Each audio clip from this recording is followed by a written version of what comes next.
या ठिकाणी मला सांगायला आनंद होतोय की आमचे ऐरोलीकर हे सर्वसामान्य नागरिक आहेत आणि या सर्वसामान्य नागरिकांना चांगल्या वस्तू आणि स्वस्त दरामध्ये मिळावं म्हणून आमचा करण मित्र मंडळ जो आहे तो गेल्या 22 वर्षापासून या ठिकाणी हे समाजकार्य करत आलेले आहेत आणि या समाजकार्याच्या माध्यमातून एक आमच्या रेड्डी मॅडम आहेत.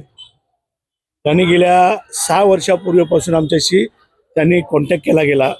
कॉन्टॅक्ट केल्याच्यानंतर आम्ही माहिती घेतल्याच्यानंतर एक या ठिकाणी सांगायला थोडंसं वेगळं वाटतं की ज्या रेड्डी मॅडम आहेत त्यांना पती नाही आहे, ॲक्सिडेंटमध्ये त्यांचं डेथ झालं आणि अशी महिला जर त्या ठिकाणी या ठिकाणी चांगल्या प्रकारे मेहनत घेते आहे तर कोणीतरी त्यांना या ठिकाणी भाऊ या नात्यानं, ब्रदर म्हणून या नात्यानं एका महिलेला बहीण म्हणून त्या ठिकाणी आम्ही या ठिकाणी आमच्या करण मित्र मंडळांनी सपोर्ट करण्याचा त्या ठिकाणी प्रयत्न केला आणि त्या प्रयत्नानं रात्रंदिवस मेहनत घेऊन ते करण मित्र मंडळाच्या माध्यमातून ह्या मैदानावर त्या ठिकाणी हे प्रदर्शन लावलं जातं आणि प्रदर्शन लावल्याच्या नंतर गेले सातत्यानं 6 वर्ष या ठिकाणी हे प्रदर्शन मला वाटतं वर्षातनं 2 वेळेला लावता येईल आणि ह्या वेळेस या ठिकाणी बरेचसे काही ज्यांना म्हणतात मी तर असा शब्द वापरेल की चिंधी चोर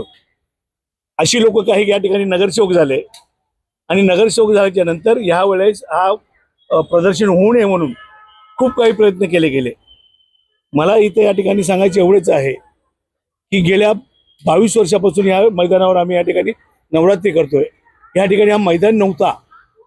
ज्यावेळेस हायकोर्टाची ऑर्डर आली की रस्त्यावर नवरात्र करता येणार नाही त्यावेळेस तत्कालीन रबाले पोलीस स्टेशनचे इन्चार्ज, तत्कालीन ट्रॅफिकचे इन्चार्ज आणि तत्कालीन आरोली विभागाचे वार्ड अधिकारी आमचा याचं नवरात्रीचं मंडप चालू असताना, स्टेज चालू असताना आले की तुम्हाला यावेळेस रस्त्यावर काय काम करता येणार नाही आहे, दांडिया करता येणार, करायचं झालं तर 25% तुम्हाला रोडचा भाग मिळेल.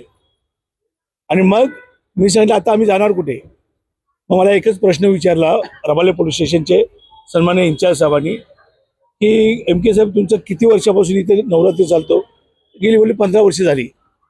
तर या 15 वर्षामध्ये पोलीस किंवा ट्रॅफिक किंवा वार्ड ऑफिसर कोणी आले का. यावेळेस हायकोर्टाची ऑर्डर आहे महाराष्ट्रामध्ये कुठेही रस्त्यावर गणपती असो कुठलाही उत्सव तो साजरा करता येणार नाही आहे. तर म्हटलं साहेब आम्ही आता जाणार कुठे. मग त्या ठिकाणी आम्ही कोल्ड्रिंक पित असताना सांगितलं इन्चार्जने की तुम्ही आजूबाजूला कुठेतरी नजर मारा, कुठेतरी मार्ग निघेल. मग माझ्या लक्षात आलं की इथे त्यावेळेस जवळजवळ ही समोरची बिल्डिंग आहे 3ऱ्या माळ्यापर्यंत अख्ख्या या मैदानामध्ये मैदानच नव्हता, रस्ताही नव्हता आणि त्यावेळेस 3ऱ्या माळ्यापर्यंत असलेला डेब्रिज तो काढायचं 15 दिवस वर नवरात्री होती. मग त्यांनी सांगितलं तुम्ही प्रयत्न करू शकता, तुम्ही केला तर तुम्ही काम करू शकता, तुम्ही कॅपॅसिटी आहे. मग त्यावेळी सांगितलं की साहेब आता एवढा डेब्रिज करायचं म्हटल्यानंतर नगरपालिका अडथळा आणेल, तुमची पोलीस डिपार्टमेंट अडथळा आणेल, ट्रॅफिकवाले अडथळा आणतील. 3 अधिकाऱ्यांनी सांगितलं की आमचे नगरपालिकेचे अधिकारी इथे आम्ही उभे करणार, पोलीस स्टेशनचे कर्मचारी उभे करणार, ट्रॅफिकचे तुम्हाला काही त्रास होणार नाही, तुम्ही कामाला सुरू करा. आणि त्यावेळेस आम्ही 4 पोखलन, 4 JCP आणि 10 डंपर लावून 2 रात्री 3 दिवसामध्ये हा मैदान आम्ही या ठिकाणी बनवला आणि तोही त्यावेळेस आम्ही 26 लाख रुपये खर्च करून करण मित्र मंडळाने स्वतः खर्च केला. हे काही मैदान नगरपालिकेने किंवा शिडकोनी नाही बनवलं.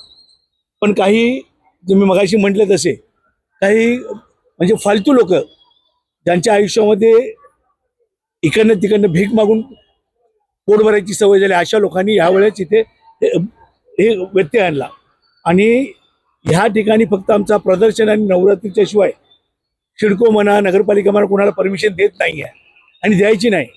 पण यावेळेस काही एखादा पत्रकार कोणाचं तरी ऐकून आणि आणखी एक ज्यांच्या हिंदू म्हटलं जातं जे आणि हिंदू म्हटल्याच्या नंतर हे हिंदूंच्यासाठी किंवा सगळ्या जनतेसाठी एक महिला भगिनी ज्यावेळी करण मित्र मंडळाच्या माध्यमातून प्रदर्शन भरवते या ठिकाणी त्रास देण्याचा प्रयत्न केला.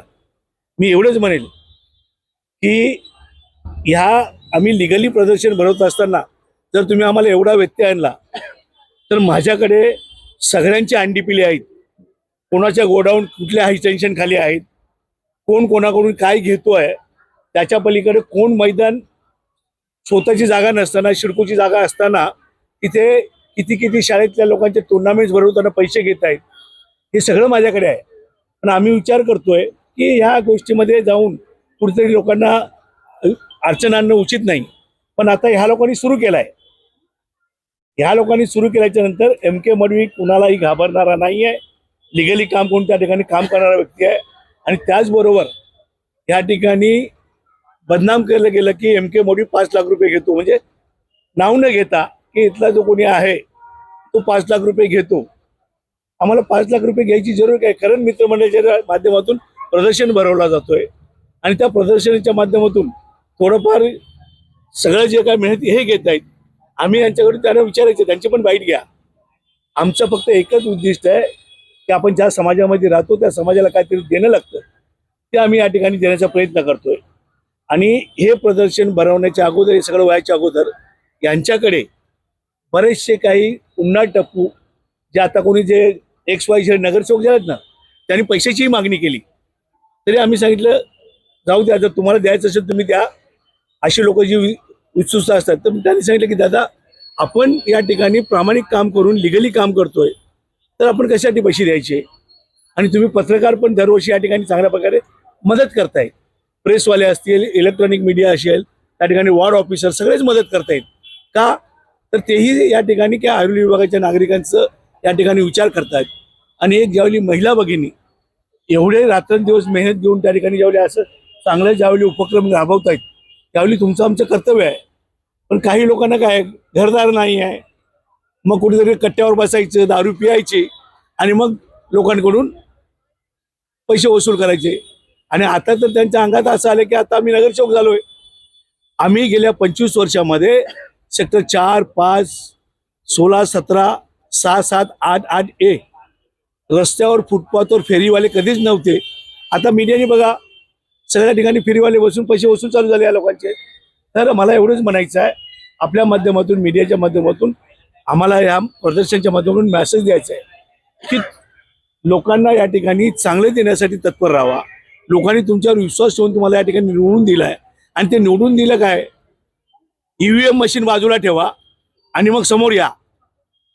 ज्या दिवशी EVM मशीन बंद होईल त्यावेळी जे पक्ष ज्या EVMच्या जोरावर उडतायत ना, ते पुऱ्या देशामध्ये 20 लोक पण त्यांची निवडून येणार नाही.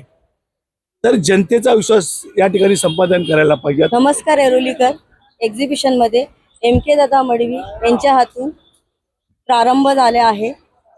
तरी तुम्ही ऐरोलीकरांसाठी ह्या टायमाला मी क्रॉकरी, मग बेडशीट्स, नवीन नवीन वस्तू, तसेच मग ज्वेलरी, कंझ्युमर, कटलरी, सर्व तुमच्यासाठी नवीन प्रोडक्ट आणलेले आहे. योग्य दरात भेटणार आणि तुम्ही इकडे येऊन नक्की भेट द्या. पण गेल्या 12 वर्षात मला जे त्रास नाही झालं त्या मला ह्या टायमाला झालं. दादांना माहीत सुद्धा नाही, ते 6 वर्ष बोलतात आहे. ते 6 वर्षानं मला 12 वर्षापासून मदत करतात आहे. कोणी माणूस एखादा मदत करू नये ना, त्याला 12 वर्षानं येणारं पूर्ण वर्ष बोलतो की मी मदत केलं म्हणून. पण ज्या माणसाने 12 वर्षापासून मदत करतात त्यांनी आज विसरले होते की मी फक्त 6 वर्षापासून करताय. पण अशा माणसाला जर तुम्ही चुकीचा ठरवता ना, तर मला नाही वाटत हे योग्य आहे म्हणून. आणि आम्हाला इकडे प्रत्येक जणांना कुठे ना कुठे अशा महिला आहेत, त्यांना घरगुती महिला आहेत, ते येतात. माझ्यासारखे काही महिला आहेत, ते एकटे आहेत, ते आपले परिवार ह्याच्यावरती चालवतात आणि त्यांना उत्पादन भेटतं, काही ना काही संधी भेटतं आणि घरं चालवायचं. जय हिंद, जय महाराष्ट्र.